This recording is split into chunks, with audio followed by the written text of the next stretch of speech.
नमस्कार दोस्तों, स्वागत है आपका द पॉलिटिकल टेस्ट में और मैं हूं अजय सिन्हा।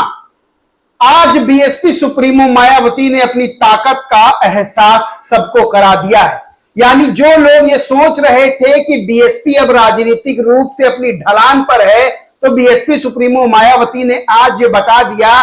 कि वही सबसे बड़ी नेता है और उन्होंने अपने प्रतिद्वंदियों के साथ सरकार को भी झुका दिया है। यानी चाहे बीजेपी की सरकार हो, चाहे समाजवादी पार्टी हो, चाहे कांग्रेस हो और चाहे अन्य राजनीतिक दल हो जो बीएसपी का स्थान लेना चाहते हैं,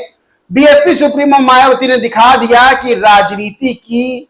यानी बहुजन राजनीति की सबसे बड़ी अगर खिलाड़ी कोई है, अगर सबसे बड़ी लड़ैया कोई है, तो वो बीएसपी सुप्रीमो मायावती हैं। आज पूरे भारत में भारत बंद का जो एहसास बीएसपी सुप्रीमो मायावती ने, बीएसपी के कार्यकर्ताओं ने, पदाधिकारियों ने और तमाम करोड़ों लोगों ने दिखाया है जो दलित समाज के हैं, बहुजन समाज के हैं, ये बता दिया कि अभी भी बीएसपी सुप्रीमो मायावती ही सबसे बड़ी खिलाड़ी है राजनीति की। दोस्तों, सुप्रीम कोर्ट का एससी एसटी वर्गीकरण यानी एससी एसटी आरक्षण में वर्गीकरण, कोटे में कोटा, क्रीमी लेयर को लेकर जो फैसला आया था, बीएसपी सुप्रीमो ने शुरू से ही मोर्चा खोल लिया था और यह बता दिया था कि भाई ये फैसला हमें स्वीकार्य नहीं है। यानी सरकार इस फैसले को संसद में पलटे संविधान संशोधन करके बीएसपी सुप्रीमो मायावती ने सीधे तौर पर अल्टीमेटम दिया था और कहा था कि अगर बात नहीं मानी तो फिर बीएसपी लड़ाई करने के लिए मजबूर होगी, राजनीतिक लड़ाई करने के लिए। और आज वो दिन था जब बीएसपी के पदाधिकारियों ने, एसटी एससी समाज ने अपनी ताकत का एहसास भारत बंद करके दिखा दिया। पूरे भारत से तस्वीरें, वीडियो सामने आए जहां पर शांतिपूर्ण प्रदर्शन करके भारत बंद किया गया। वही सबसे बड़ी बात यह रही कि कल तक जो भारत बंद आगे की तारीख में करना चाहते थे, वो भी मजबूरन आज भारत बंद करते हुए नजर आए। मैं बात कर रहा हूं नगीना से लोकसभा सांसद चंद्रशेखर आजाद की। यानी चंद्रशेखर आजाद ने खुद एक वीडियो डाला था और कहा था कि वो आगे यानी 11 सितंबर को दिल्ली में बंद करेंगे, भारत बंद करेंगे और उनके जो सहयोगी हैं, समर्थक हैं, वो भी भारत बंद करेंगे। इसमें कनिष्क सिंह हैं, उन्होंने लिखा था 16 अगस्त को कि 11 सितंबर को दिल्ली फिर नीली होने वाली है एससी एसटी आरक्षण में वर्गीकरण के खिलाफ। जय भीम जय भारत @ भीम आर्मी चीफ। लेकिन आज 21 अगस्त को ही चंद्रशेखर आजाद को भारत बंद में शामिल होना पड़ा और यह हुआ है बीएसपी सुप्रीमो मायावती की वजह से, क्योंकि आज बीएसपी ने अपने झंडे तले भारत बंद किया। उनके कार्यकर्ताओं ने, उनके पदाधिकारियों ने आज अपनी ताकत का एहसास कराया है और एससी एसटी समाज ने यह बता दिया कि अभी उनमें बहुत एकता है और वो जो है, जो सुप्रीम कोर्ट का फैसला है, उसको नहीं मानते हैं और सरकार को ज्ञापन दिया है। यानी एसडीएम को, डीएम को जगह जगह ज्ञापन दिया गया है महामहिम राष्ट्रपति को संबोधित कि जो है ये जो फैसला है एससी एसटी आरक्षण में वर्गीकरण का, इसको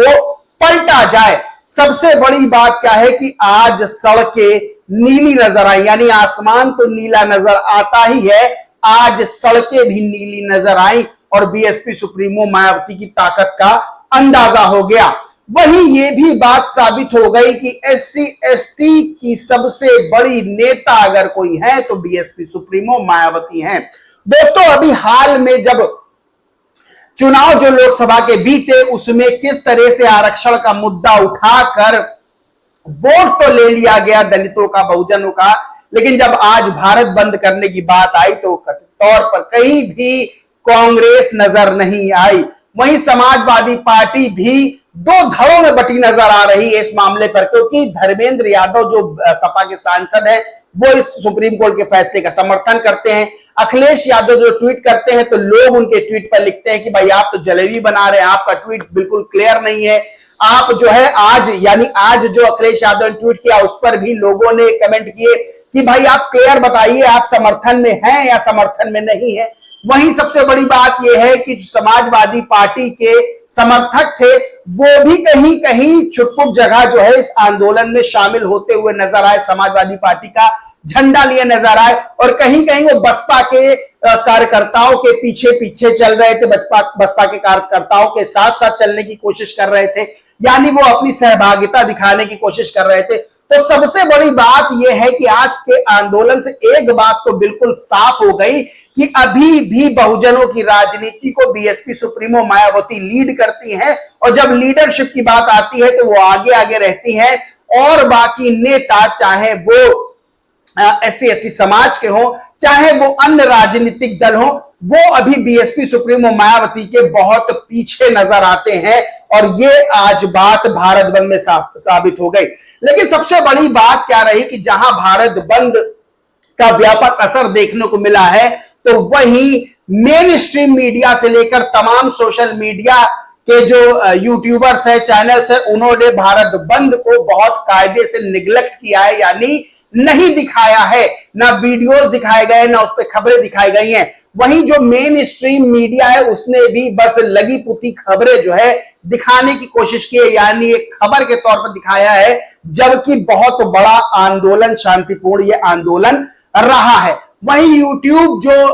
काफी यूट्यूबर्स है, उन्होंने भी इन खबरों को जो है आंदोलन संबंधित खबरों को नहीं दिखाया, इस पे वीडियो नहीं बनाया। ये बड़ा सवाल खड़ा होता है कि क्या जो यूट्यूबर्स अपने आप को बहुजन समाज का बड़ा हितैषी बताते हैं, जो मीडिया अपने आप को सोशल मीडिया पर अपने आप को कहते हैं कि भाई हम बहुजनों की राजनीति, बहुजनों की पत्रकारिता करते हैं और बहुजनों की राजनीति दिखाते हैं, तो उन्होंने गोल कर दिया इस आंदोलन को, भारत बंद आंदोलन को अपने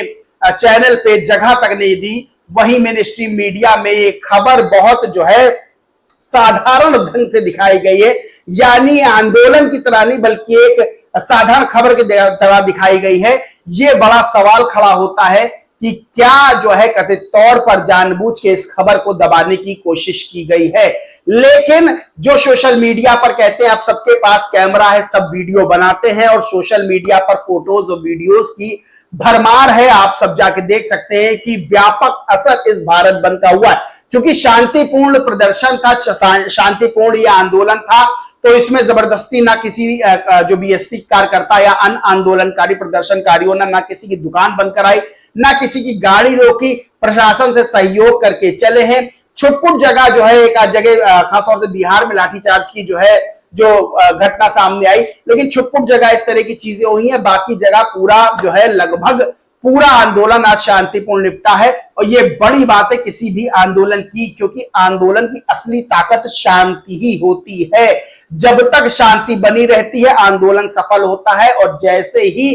कुछ लोग अगर आंदोलन में उपद्रव या इस तरह की चीजें करते हैं, तो फिर बीएसपी सुप्रीमो मायावती वे बात कहती हैं, और राजनीति को, आंदोलनों को समझने वाले लोग भी कहते हैं कि सरकार से और शासन प्रशासन से ज्यादा ताकतवर नहीं हो सकता कोई, इसलिए शांतिपूर्ण प्रदर्शन ही सफल होते हैं, क्योंकि अपनी बात लोगों तक, अपने लोगों तक पहुंचानी है, वो शांतिपूर्ण ढंग से पहुंच रही है, तो किसी भी तरह की इधर उधर का रास्ता अपनाने की जरूरत नहीं होती है। तो आज का जो है जो प्रदर्शन रहा, जो आंदोलन रहा भारत बंद का, वो जो है सफल रहा है। लेकिन कहीं ना कहीं मीडिया और जो है सोशल मीडिया पर जो अपने आप को बहुत बताते हैं कि भाई हम जो है बहुजनों की बड़ी खबर दिखाते हैं, उन्होंने एक तरह से इस आंदोलन को नेग्लेक्ट करने की, और अगर दिखाया भी तो बहुत हल्के तौर पर दिखाया है।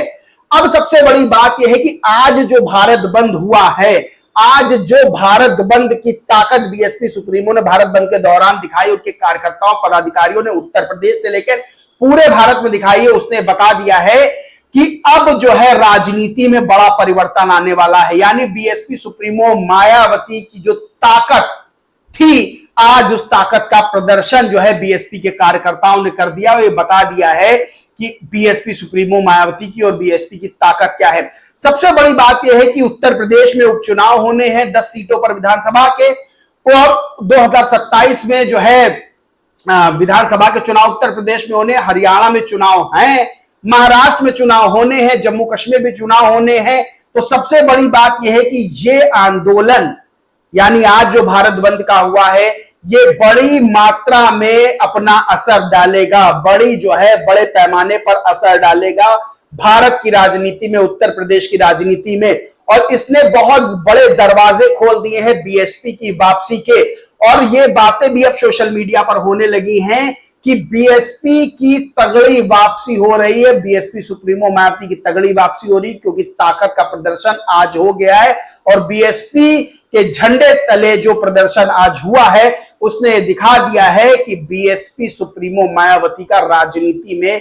कद दबदबा क्या है, वही तेवर वही कलेवर बीएसपी के आज देखने को मिले। और अब तो ये भी बातें चल रही हैं कि जिन लोगों को बीएसपी ज्वाइन करनी हो बीएसपी ज्वाइन कर ले, क्योंकि बीएसपी वापस मजबूती के साथ सत्ता में आ रही है। माफ कीजिएगा, वापस सत्ता में आ रही है। और सबसे बड़ी बात यह है कि आज चाहे वो समाजवादी पार्टी हो, चाहे वो कांग्रेस हो,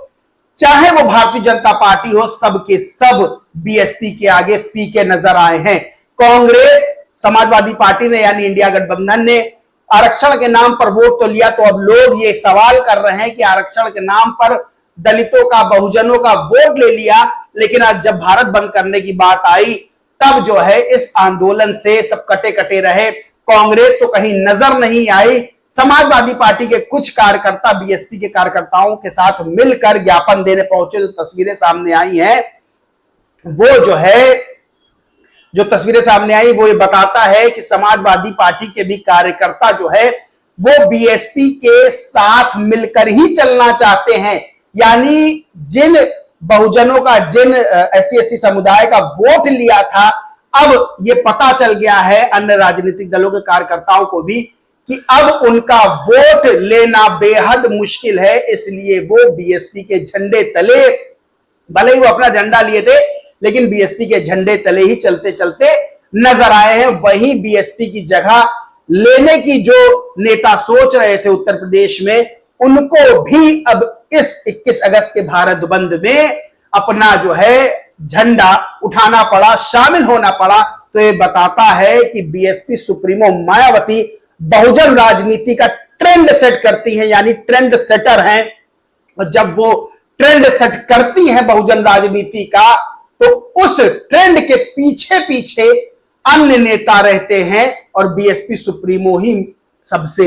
आगे दिखाई देती है। दोस्तों, इस पूरे मामले पर आप क्या मानना है, क्या सोचना है, कमेंट करके जरूर बताएं। वीडियो अच्छा लगा हो तो लाइक करें, ग्रुप शेयर करें। चैनल को सब्सक्राइब नहीं किया तो सब्सक्राइब करके बेल आइकन जरूर दबा लें। और दोस्तों, नीचे क्यूआर कोड है, अगर आप आर्थिक मदद करना चाहते हैं द पॉलिटिकल टेस्ट की इस तरह की खबरें देखने के लिए, तो उसको स्कैन करके जो भी आर्थिक मदद आप कर सकते हैं वो जरूर करें। जय हिंद, जय भारत।